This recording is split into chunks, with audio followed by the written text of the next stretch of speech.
91X. Welcome to San Diego. It's nice to have you back. Good to be here, man. Yeah. And so I want to ask you about a couple of things. I want to ask you about a couple of moderately heavy things, if that's okay. But I did have a goofy Ohio question. Yeah. Go for it. Because we both were sort of clearing some of the same cloth for a little bit in the Buckeye State. That is absolutely correct. And you lived in Columbus for a bit when you were a kid? Yeah. I was in like elementary, middle school in a town called Bexley, just outside of Columbus. Which is a great part of town. Yeah, I loved it. I still have good friends from out there. I still like to go back. Yeah.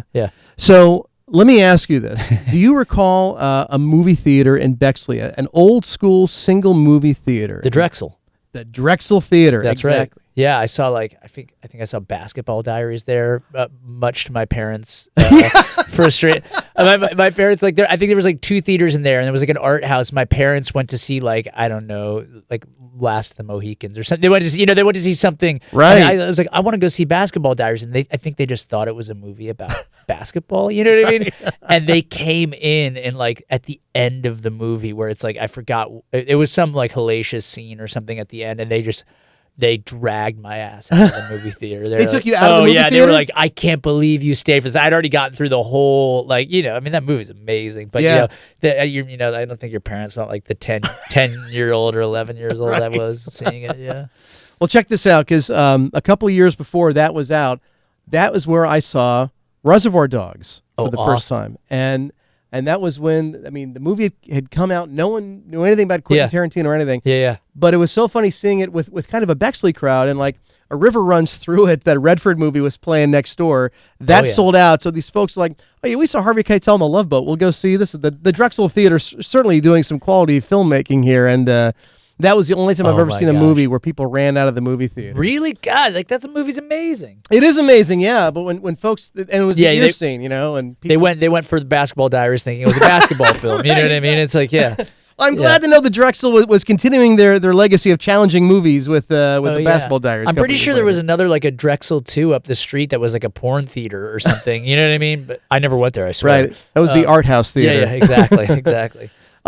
So I want to ask you about something, and I hope it's okay we talk about this, but you had mentioned that you've been cancer-free now. Yeah, 10 years. Yeah, can you talk about that? Yeah. I mean, because I don't think a lot of your fans may be entirely aware that this is what you were dealing with back in 2005. Yeah, I mean, it was kind of right around the time I put out the first Jack's Mannequin record, or just before, I should say, that I was diagnosed with leukemia. It's a tough diagnosis for a person that age, but I was really blessed that I had a sister who was who was a match for a stem cell transplant for me. And so she came through in a huge way, and it worked. It was hairy for a while, but I'd say within about a year I was able to get back to work, which is, for the kind of cancer I had was pretty miraculous. And now I'm here, and I have a foundation called Dear Jack Foundation, which we use to raise money for initiatives that impact young adults with cancer. We actually, at the show tonight, we'll have a booth out there with an organization called Love, Hope, Strength that we work with. That they sign people up for the bone marrow registry on the spot at the show, because a lot of people are not as lucky as I was to actually have a match that saves their life. So we do it now at the shows, and we've matched. I think in a year and a half, we matched almost 30 people. So wow. Yeah, so it's try to pay it forward, and yeah, I'm really lucky to be here for sure. I mean, you think it was an early diagnosis, and you're a young guy, so you were a very young guy when you diagnosed with this. Yeah, leukemia and a lot of the blood cancers actually don't have like a stage of diagnosis. They just appear in your blood and you have them. So usually how people find out is very similar to the way I found out, which is, granted I was on tour, so I was losing my voice, so I went because it was my voice that was gone. But people usually they'll get headaches or it'll be this or that. It's not like a staged cancer, like say like a melanoma or breast cancer or something like that. Wow. Yeah. Wow. And so when you learned about it, were you able to go and be treated in one place consistently, or were you working and getting treated at the same time? No, there was no way to work with what I had, but I was diagnosed in New York City. I had an amazing group of people around me, my manager and my label and my agency at the time. All these guys pooled their dough and got me a plane to get me home, because I couldn't fly in the general population because my what I had left my immune system so compromised that you couldn't actually you couldn't even really be outside or be around people. Like if you got a cold, it would kill you, kind of thing. So they flew me home to Los Angeles. I had an amazing doctor at UCLA, and I was treated there so I could be around my friends and family and stuff. And yeah, I did all my treatment out of UCLA. Oh, okay. Yeah. All right. Yeah. Well, I mean, I'm glad that you had a positive end of the story. And did they give you like an R word? Like, is it remission? Is that how they? Oh yeah, it? they call it remission. I mean, they, a lot of they're loath to call anything a cure. You know what I mean? But getting to 10 years is a huge milestone, and your odds are go down by the thousands, to as to whether or not you'll get it again. So I haven't thought about that. I don't think about that kind of stuff. But yeah, I'm healthy and well as well as I can be. Yeah, that's great news. Yeah, thanks, man. Well, congratulations. Yeah, that's definitely a benchmark.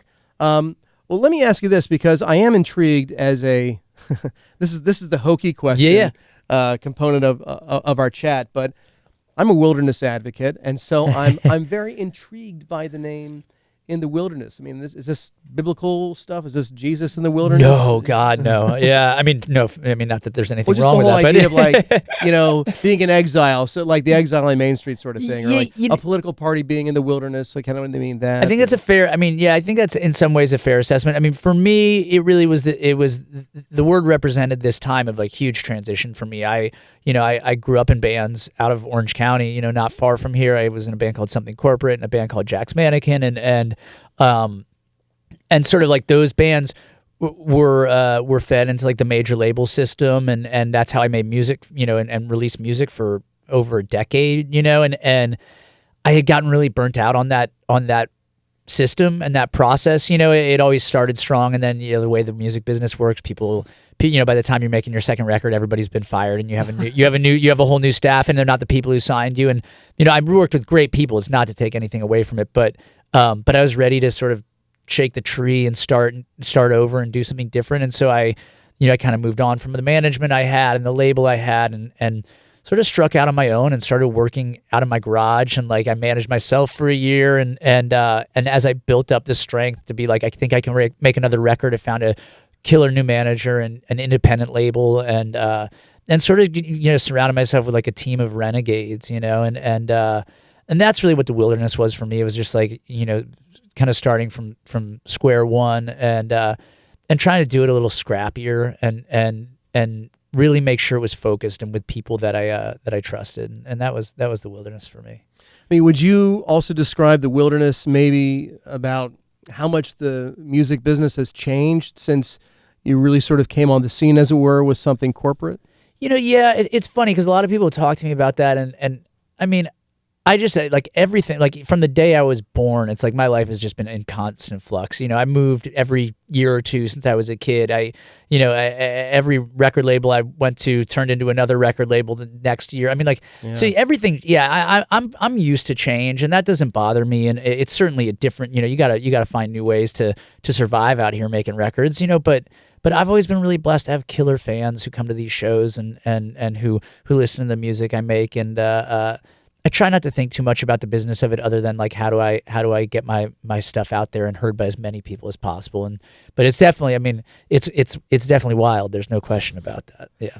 Now, is piano your first instrument? It is. Yeah. It's pretty much my only instrument other than my voice. Yeah. So, when you were putting Something Corporate together, yeah, and I don't know how far ahead you might have been looking with a plan. Yeah. But did you feel that there was kind of a lack of piano-driven bands at that time, kind of like in this post-alternative sort of look, maybe like covering ground that maybe Ben Folds or someone hadn't covered at that time? Yeah, it's interesting because like I grew up on like Elton John and Billy Joel, and Bruce Hornsby was huge when I was a kid, and so it always made sense to me that piano was a rock instrument. So sort of kind of coming of age post grunge and all that, where like keyboards even and pianos were sort of relegated to like a much lighter fare, and artists that I didn't really identify with. I never really thought about it. I listened to all those bands and I just played piano like it was a guitar, and so when I was looking to make my start bands for the first time, Ben Folds had finally kind of come onto the scene, and it was like, oh, finally somebody that I can point at and say like, you can do this, and it's not so weird. But he was the only one at the time, and so the only like somewhat mainstream piano based artist. So it was still pretty like head scratching for a lot of people when we'd show up. But it was the thing that got us noticed, was because we would show up with an upright piano into these like dive bars and punk shows and stuff, and it turned heads. And I'm thankful that it was my instrument at that time. Are there any particular piano players that you're fans of? Maybe like you mentioned. I don't think you mentioned Billy Joel, but you mentioned Elton John, singer-songwriter types, like Jackson Browne and Bruce Springsteen. I think everyone forgets, like, these guys composed a lot on the piano and had great piano-driven songs. Totally. I mean, Brian Wilson is huge for me, and truthfully, like I think I probably in some ways play a little bit more like Brian than I do like Elton, or I'm pretty like I study classical, I did all those things, but I use the piano as a writing tool for the most part, and then I like to use it to enrich the sound, but I'm not like a virtuoso. Like Ben Folds takes the cake on the radical classical integration into rock and roll.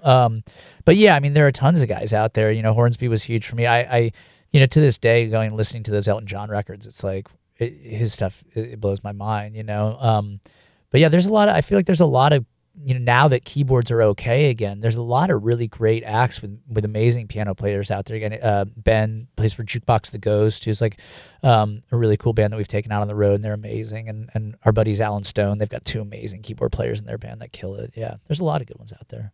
As a classical fan, would you say you're more of a Tchaikovsky guy, or are you more of like a Beethoven guy? I mean, truthfully, like I'm not that much of a classical fan. I mean, I had to study it because it was the only, it's the only way you can really learn how to play the piano, in my opinion, and get your chops up. I mean, having the theory of classical, but I mean, I'd say it'd probably be more of a Beethoven guy. But I'm not listening to symphonies and concertos at night or anything like that. Yeah. How's the tour of the New Politics? You guys having fun? Yeah, it's great, man. Those guys are awesome. The Griswolds are awesome. And yeah, we're day 5, I think. Tonight is like the 5th show.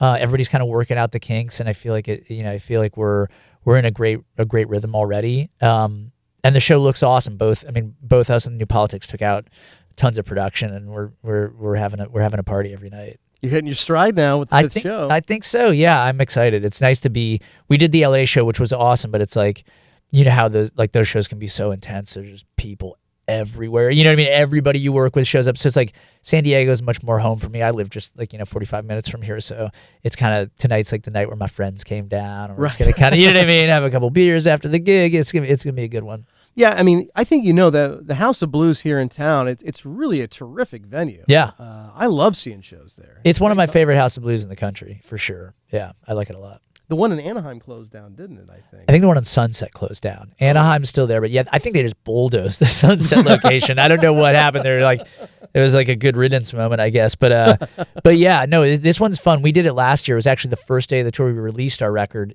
here, October 13th in San Diego at the House of Blues. So it's kind of funny coming full circle. Wow. And knowing there's gonna be more people in the house, and that we've sort of had this good year build up.